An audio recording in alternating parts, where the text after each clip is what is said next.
Hello everybody, good morning. This is Syed ताहा Qadri from came talks. और आप जानते हैं, जब भी मैं आता हूँ एक इकोनॉमिक्स का नया टॉपिक रहता है। आज फिर आपके सामने वही टॉपिक, इकोनॉमिक्स से ही रिलेटेड, आपके जनजीवन से रिलेटेड कह सकते हैं आप। एक ऐसा टॉपिक है जिसे आपको समझना जरूरी है, समझने के साथ जानना जरूरी है।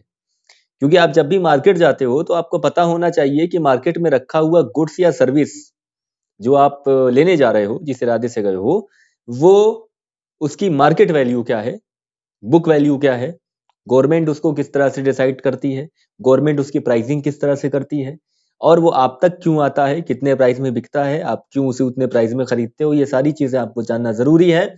तो आइए वीडियो शुरू करते हैं और सीधे चलते हैं इन्फ्लेशन पर।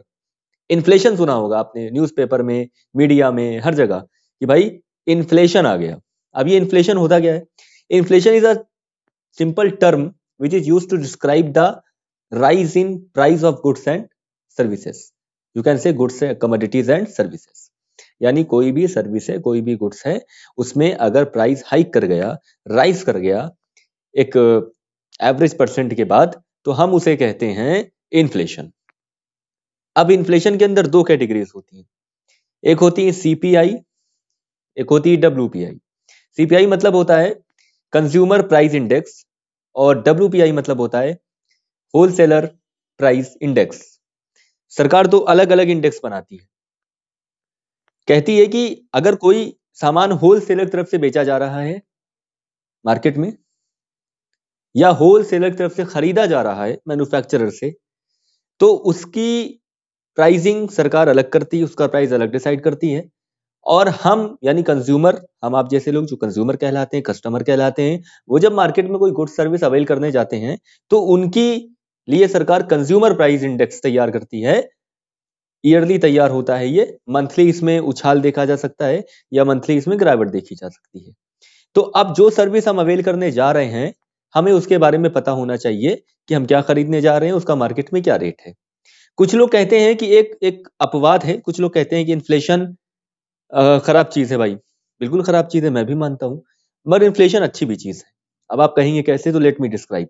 इन्फ्लेशन इसलिए अच्छा है कि अगर आप मैन्युफैक्चरर हैं, मान लीजिए आपने कोई कंपनी कल को शुरू किया, उसमें आप कुछ कुछ भी मैन्युफैक्चर कर रहे हो, तो अगर वो चीज मार्केट में आएगी, और मार्केट में आने के बाद वो चीज किसी के द्वारा खरीदी जाएगी, एक साल तक आपने देखा कि उस मार्केट में हमारा प्राइस नहीं बढ़ रहा है, हमारे प्रोडक्ट या हमारे सर्विस का, तो क्या आगे आप प्रोसीड करोगे वो चीज बनाने में? कभी भी नहीं करोगे।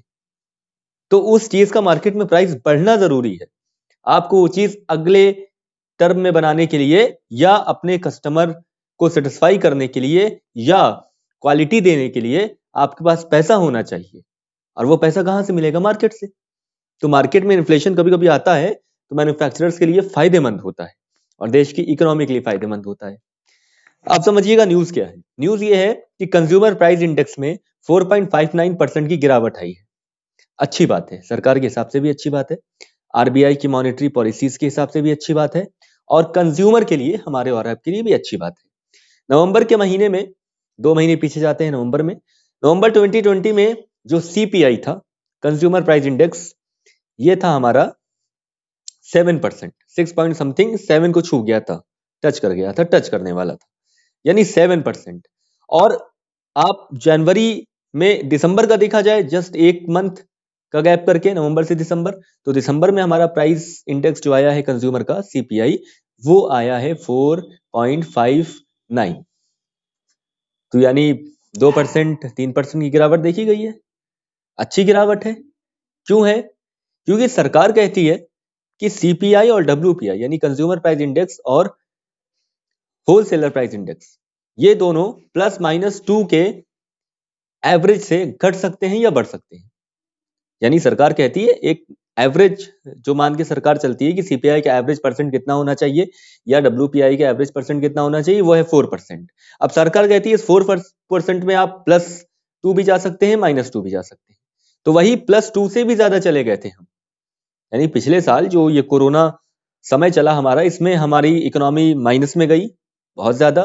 तो उसी दौरान हमारा ये कंज्यूमर प्राइस इंडेक्स और डब्ल्यूपीआई, ये सब माइनस में, यानी इन्फ्लेशन बढ़ गया, ये सब +2 में चले गए, इसका माइनस में जाना जरूरी था। यानी इन्फ्लेशन समझिएगा, इन्फ्लेशन अगर बढ़ रहा है तो यानी सीपीआई और डब्ल्यूपीआई क्या हो रहा है, बढ़ रहा है। इन्फ्लेशन अगर घट रहा है यानी सीपीआई भी घट रहा है। आप समझिएगा बात को। तो इस तरह से हमारा जो अभी का सीपीआई यानी कंज्यूमर प्राइस इंडेक्स आया है वो आया है 4.59%, जो कि सही है मॉनेटरी पॉलिसीज के हिसाब से भी और हमारे आपके हिसाब से भी। अब आप कहेंगे कौन से गुड्स और सर्विस में कमी देखी गई है, कौन सी ऐसी सर्विस है या कौन से ऐसे गुड्स हैं जिसके प्राइस में फॉल देखा गया, प्राइस में गिरावट देखी गई। तो वो है वेजिटेबल, सब्जियां जो आप मार्केट से लेने जाते हो। एक महीने में सब्जियों के दाम में इतनी गिरावट आई कि उसने -2% सीपीआई को लाकर छोड़ दिया। तो ये इन्फ्लेशन जो हमारा बैलेंस हुआ है अभी, उम्मीद करते हैं कि इसी तरह बैलेंस रहे, क्योंकि सरकार को मॉनेटरी पॉलिसीज बदलनी पड़ सकती थी, सरकार को लिक्विडिटी हटानी पड़ सकती थी मार्केट से, सरकार को रेपो रेट में चेंज करना पड़ सकता था। तो अपने आप में वो बहुत बड़ी चीज है, उस पर कभी और बात करेंगे। इस वीडियो को सब्सक्राइब करिएगा, शेयर करिएगा जहां तक हो सके, और बने रहिए हमारे साथ, मिलती रहेगी नई नई वीडियो। इंस्टाग्राम चैनल सब्सक्राइब करिए हमारा, उसको भी आप देखिए, उस पर भी आपको अपडेट मिलेगा, और हम लोग तो वहीं हैं। चलिए मिलते हैं फिर एक नई वीडियो के साथ, अपना ख्याल रखिएगा। Thank you.